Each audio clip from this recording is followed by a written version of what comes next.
विद्या प्रशंसा या कवितेचा अभ्यास करूयात। या कवितेचे कवी आहेत कृष्णशास्त्री चिपळूणकर। हे भाषांतरकार रसिक पंडित आहेत।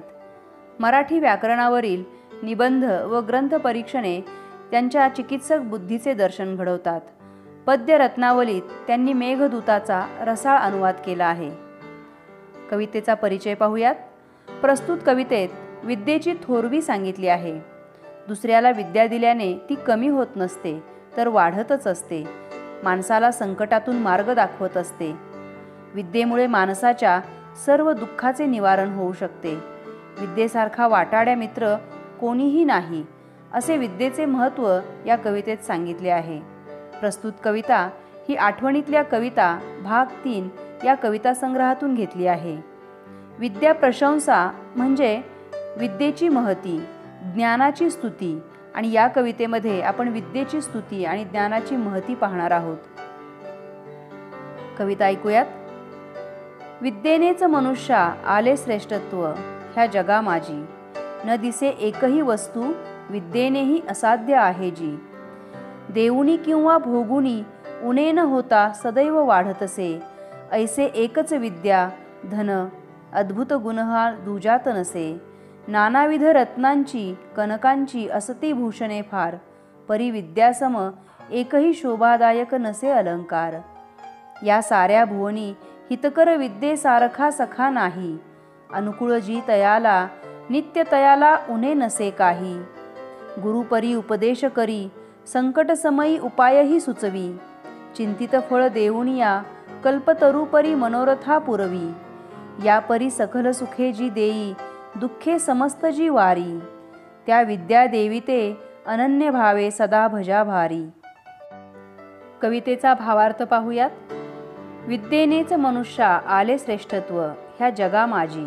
न दिसे एकही वस्तू, विद्येनेही असाध्य आहे जी। श्रेष्ठत्व म्हणजे मोठेपण, जगा माझी म्हणजे जगामध्ये, असाध्य म्हणजे जे मिळवता येत नाही असे। विद्येची थोरवी सांगताना कवी म्हणतात, या जगामध्ये माणसाला विद्येमुळेच इतर प्राण्यांपेक्षा श्रेष्ठत्व लाभले आहे। जी विद्येमुळे प्राप्त होत नाही अशी गोष्ट जगामध्ये नाही।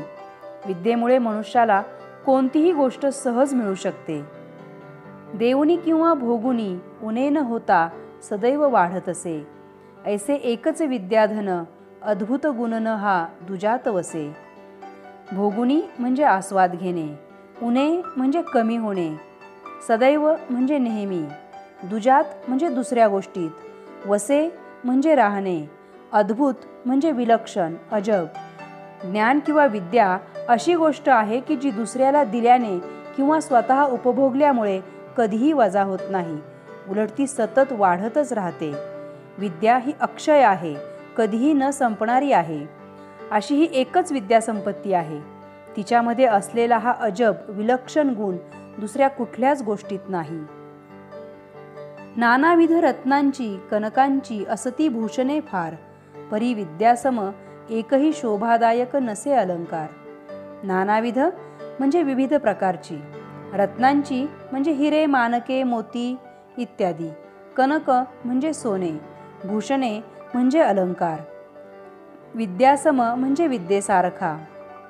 जगामध्ये तऱ्हेतऱ्हेचे विविध प्रकारचे बेसुमार असे रत्न, हिरे माणके मोती सोने असे विविध अलंकार आहेत, पण विद्येसारखा शोभिवंत अलंकार एकही नाही। विद्या अलंकार एकमेव व अद्वितीय असा आहे। या साऱ्या भुवनी हितकर विद्येसारखा सखा नाही। अनुकूळ ती जयाला, नित्य तयाला उणे नसे काही।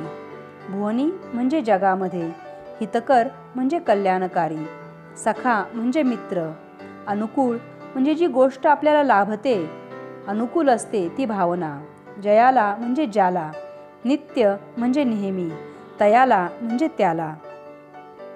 या सर्व पृथ्वी तलावर सर्व जगात विद्येसारखा कल्याणकारी व शुभचिंतक मित्र नाही। ज्याला विद्या अनुकूल आहे, वश आहे, त्याला नेहमी कशाचीही कमतरता भासत नाही।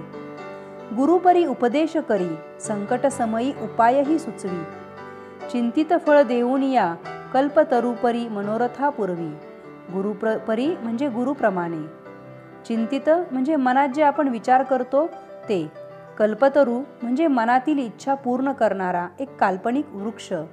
मनोरथ म्हणजे इच्छा. पुरवी म्हणजे पुरवणे. विद्या ही गुरुप्रमाणे उपदेश करते, संकटात मार्ग दाखवते, संकट कसे निवारण करायचे याचे उपाय सुचवते. कल्पतरू जसा तुम्ही इच्छिलेले फळ देतो, यशदायी ठरतो, त्या कल्पतरूप्रमाणे विद्या ही तुमची मनोकामना पूर्ण करते.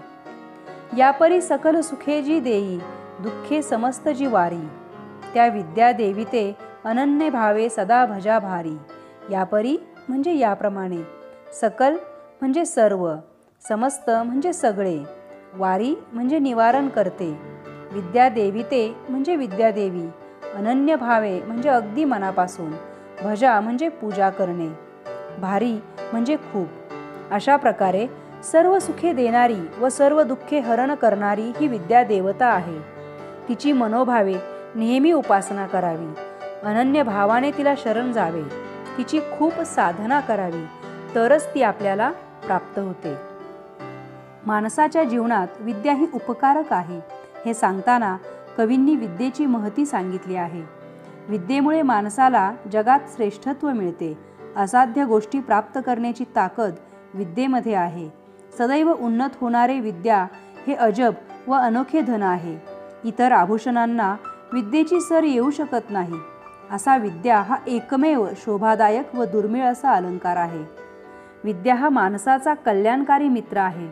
ज्याला विद्या लाभते त्याला आयुष्यात कशाचीही कमतरता उरत नाही. विद्या गुरुप्रमाणे उपदेश करते, संकटाच्या वेळी उपाय सुचवते, माणसाची मनोकामना पूर्ण करणारी ती जणू कल्पतरूच आहे. विद्या सर्व दुःखे निवारण करून माणसाला अक्षय सुखी ठेवते. अशा प्रकारे नराचा नारायण करण्याची शक्ती विद्यादेवीमध्ये आहे.